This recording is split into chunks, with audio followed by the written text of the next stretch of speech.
అదే RTV app వార్తల్ని క్షణాల్లో చదివే అవకాశం ఉంటుంది. ఒక న్యూస్ పేపర్, ఒక టెలివిజన్ ఛానల్ మీ చేతుల్లో ఎప్పుడూ ఉంటాయి. విజయవాడ నడిబొడ్డున ఏర్పాటు చేసినటువంటి 125 అడుగుల డాక్టర్ అంబేద్కర్ విగ్రహం వద్ద ఏదైతే శృతివనంగా పిలుచుకుని వైఎస్ఆర్సీపీ ఏర్పాటు చేసినటువంటి అక్కడ శిలాఫలకం పైన అయితే అక్కడ పేరు తొలగించడంపై మొత్తం రాష్ట్ర వ్యాప్తంగా కాదు, ఉమ్మడి తూర్పుగోదావరి జిల్లా వైసీపీ నాయకులందరూ కూడా ఆందోళన చేస్తున్నటువంటి పరిస్థితి ఉంది. ప్రధానంగా అక్కడ చేయడం, ఈ విధంగా చేయడం చాలా దారుణం అంటూ ఈరోజు అంబేద్కర్ విగ్రహాలకైతే పాలాభిషేకం చేసి ఇక్కడ కూడా నిరసన తెలియజేస్తున్నటువంటి పరిస్థితి ఉంది. కొంతమంది దళిత నాయకులు అందరూ ఉన్నారు, మాట్లాడే ప్రయత్నం చేద్దాం. సార్ చెప్పండి, ఏం జరిగింది అసలు? అక్కడ విగ్రహం పేరు తొలగింపై మీరు ఏ విధంగా నిరసన తెలియజేస్తారు? మొదటిగా అందరికీ నమస్కారాలు. నా పేరు పెద్దపాటి రాజేష్ కుమార్. నేను పిఠాపురం రథాలపేట 16వ వార్డు కౌన్సిలర్గా ఉన్నాను.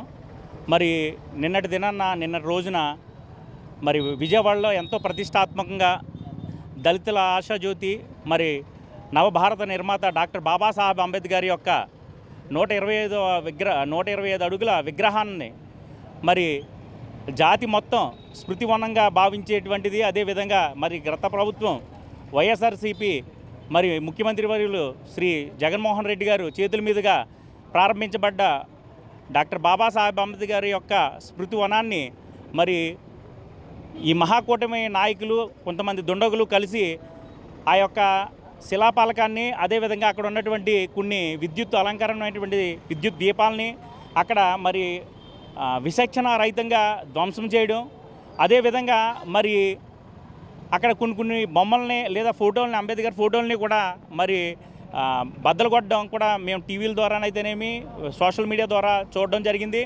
నిజంగా ఇది ఒక దళితులకే కాదు, యావత్ ఆంధ్రప్రదేశ్లోనే కాదు, యావత్ జాతికే కూడా అవమానం. ఎందుకంటే మరి స్మృతి చిహ్నం లేదా స్మృతి వనం అనేది వారి యొక్క జ్ఞాపకార్థం, వారి యొక్క స్మృతుల్ని స్మరించుకోవడానికి, భావితరాలకి మరి బాసటగా లేదా స్ఫూర్తిగా ఉండడానికి నిర్మించినటువంటి అటువంటి స్మృతి వనాన్ని మీరు మీ యొక్క కూటమి ప్రభుత్వం చంద్రబాబు నాయుడు గారి ఆధ్వర్యంలో జరిగినటువంటి ఈ చర్య చంద్రబాబు నాయుడు గారి యొక్క ఆధ్వర్యంలో జరిగిందని మేము అందరం నమ్ముతున్నాం. ఎందుకనంటే మరి ముఖ్యంగా దాన్ని భావితరాలు స్ఫూర్తిగా తీసుకుని ఇంకా వారి యొక్క భవిష్యత్తుని, వారి యొక్క మంచి నడవడికలో పెట్టుకుంటారని చెప్పేసి అటువంటి స్మృతివనాలని ఏర్పాటు చేయడం జరుగుతుంది. మీకు చేతనైతే అటువంటి పగలగొట్టకుండా ఇంకా దాన్ని మా అంబేద్కర్ యొక్క చిహ్నాన్ని లేదా అంబేద్కర్ యొక్క స్మృతివనాన్ని ఇంకా బాగా ఆధునికరంగా చేసి మీకు కావాల్సిన శిలాఫలకాలు కానీ మీకు కావాల్సిన రీతిగా కూడా పెట్టుకుంటే బాగుండు. కానీ ఈ విధంగా మీరు చేసి మరి జాతికి ఏ సందేశాన్ని ఇవ్వాలనుకుంటున్నారో, ఈ యొక్క సభ్య సమాజానికి మీరు ఇచ్చే సందేశం ఏంటో కూడా మాకు అర్థం కావట్లేదు.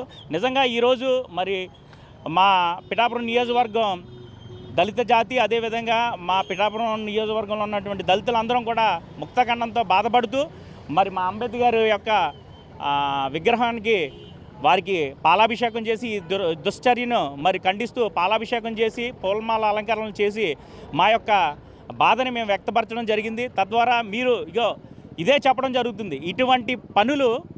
ఇటువంటి పనులు జాతిపిత లేదా జాతికి ఎంతో సేవ చేసిన గతంలో మీరు ఏదైతే వైసీపీ హయాంలో ఎన్టీఆర్ సంబంధించిన పేరు తొలగించారు కాబట్టి కేవలం వైఎస్ఆర్ పేరును మాత్రమే తొలగించారని చెప్పేసి అంటున్నారు. దాన్ని ఎలా చూడాలి? అది తప్పుడు చర్య అండి. పేరును తొలగించలేదు, అక్కడ శిలాఫలకాన్ని ధ్వంసం చేయడం జరిగింది. దానికి ఒక గెజిట్ విధానం ఉంటుంది, దానికి ఒక చట్టబద్ధత ఉంటుంది. చట్టబద్ధంగా మీరు చేసినట్లయితే మేము కూడా హర్షిందేమో, కానీ ఇది చట్ట వ్యతిరేకంగా నేను మరొక్కసారి చెప్తున్నాను, ఇప్పుడున్న ఆంధ్రప్రదేశ్ సభ్య సమాజానికి మీరు ఇస్తున్న సందేశం ఏంటో మాకు ఇప్పటికీ అర్థం కావడం లేదు. మీరు బద్దలు కొట్టడం లేదా పగలగొట్టడం రాక్షస చర్య అని నేను అంటాను. మీరు ఒకవేళ పేరే మార్చాలనుకుంటే గెజిట్ విధానం ఉంది, లేకపోతే లీగలాజిటీ ఉంది, దాని ప్రకారం న్యాయపరంగా మీరు వెళ్ళొచ్చు. దాన్ని మాగలాంటి వాళ్ళు కానీ, చదువుకున్న వాళ్ళు కానీ, కొంతమంది దళిత నాయకులు కానీ, లేకపోతే అంబేద్కరిస్టులు కానీ హర్షిస్తారు, స్వాగతిస్తారు. అంతేగాని రాత్రికి రాత్రి వెళ్ళి విద్యుత్ దీపాలు ఆపేసి అక్కడ ఉన్నటువంటి దానికి చేసినటువంటి హంగులన్నింటిని బద్దలు కొట్టడం అనేది ఇది కరెక్ట్ చర్య కాదని నా అభిప్రాయం. మేడం చెప్పండి, ఎలా చూడాలి ఈ ఘటనని? మీరు ఏ విధంగా ఖండిస్తున్నారు? చాలా విచారకరం అండి.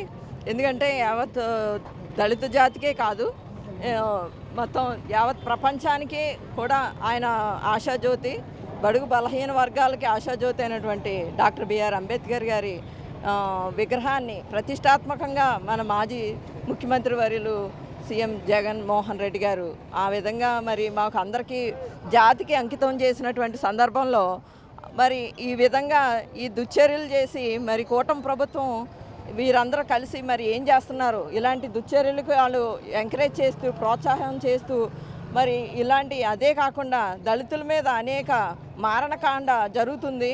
అనేక మహిళలపై మరి ఎంతో మనం చూస్తున్నాం. రోజు వార్తలు చూడాలంటే భయభ్రాంతులు గురవ్వాల్సిన పరిస్థితిలో మహిళలు ఉంటున్నాం.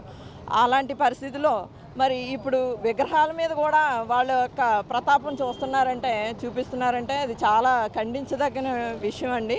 మేము దీన్ని తీవ్రంగా ఖండిస్తూ ఈరోజు మరి మా పిఠాపురం నియోజకవర్గ ఇన్ఛార్జ్ అయినటువంటి శ్రీమతి వంగా గీత గారి ఆధ్వర్యంలో ఇక్కడ మరి రథాలపేట మరి ఇక్కడ వైస్ చైర్మన్లు, అలాగే కౌన్సిలర్లు, ఇంకా దళిత నాయకులు, వైఎస్ఆర్సీపీ శ్రేణులు అందరూ కలిసి నిరసన తెలియజేయడం జరిగిందండి. మేడం చెప్పండి, ఎలా చూడాలి? గతంలో డాక్టర్ అంబేద్కర్ విదేశీ విద్య పేరు మార్చారు, అలాగే జగన్మోహన్ రెడ్డి పేరు పెట్టుకున్నారని టీడీపీ వాళ్ళు చెప్తున్నారు. కానీ ఇప్పుడు మళ్ళీ కేవలం పేరు మాత్రమే తీయడం జరిగిందని చెప్పేసి జరుగుతున్న పరిస్థితి ఎలా చూడాలి?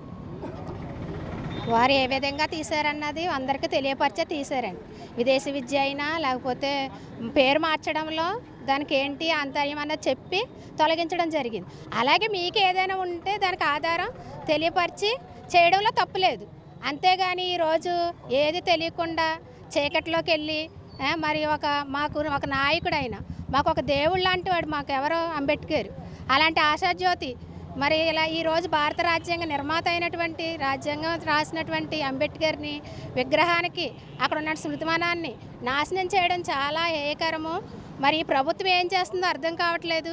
ఇలాంటి దుశ్చర్యలకి పాల్పడుతున్న వారిని వెంటనే శిక్షించాలని మా నాయకుల తరపున, అలాగే మరి మా దళిత నాయకుల తరపున, మరి మా దళితుల తరపున మేమందరం కూడా ఈ నిరసనలు తెలియజేస్తూ మేము ఖండిస్తున్నామండి ఈ విషయాన్ని.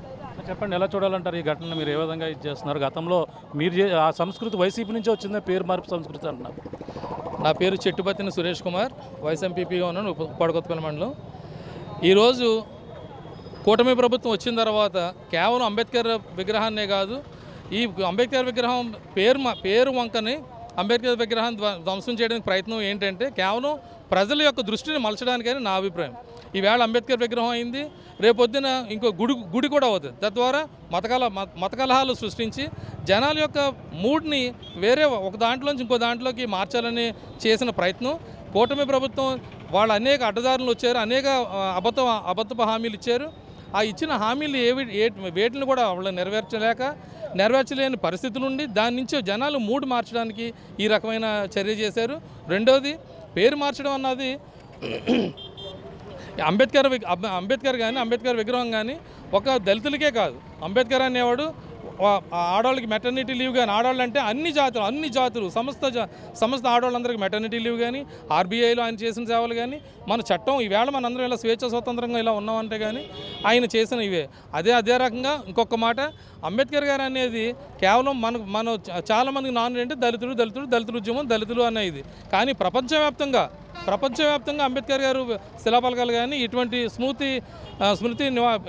పార్కులు కానీ లేదా ఆయన గుర్తించి ఉండేలాగా ఇచ్చేయడం కానీ జరుగుతుంది. ఇక్కడ మాత్రమే ఈ రకమైన ఇది పేరు మార్చడం అన్నదంటే పేరు మార్చే విధానం కరెక్ట్గా చేసి పేరు మారిస్తే మాకు ఎవరికి అభ్యంతరం లేదు.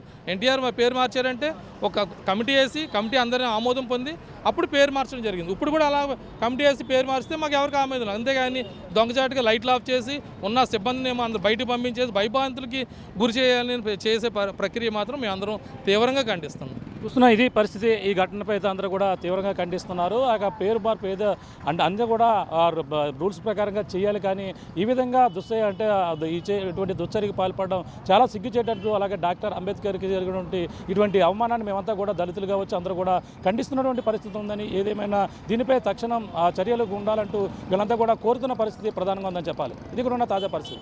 కెమెరా రాముతో ప్రకాష్, RTV, కాకినాడ జిల్లా నుంచి. మరిన్ని వీడియోస్ కోసం ఛానల్ ని సబ్స్క్రైబ్ చేయండి, లేటెస్ట్ అప్డేట్స్ కోసం వాట్సాప్ ఛానల్ ని ఫాలో చేయండి అండ్ లింక్ డిస్క్రిప్షన్ లో ఉంది.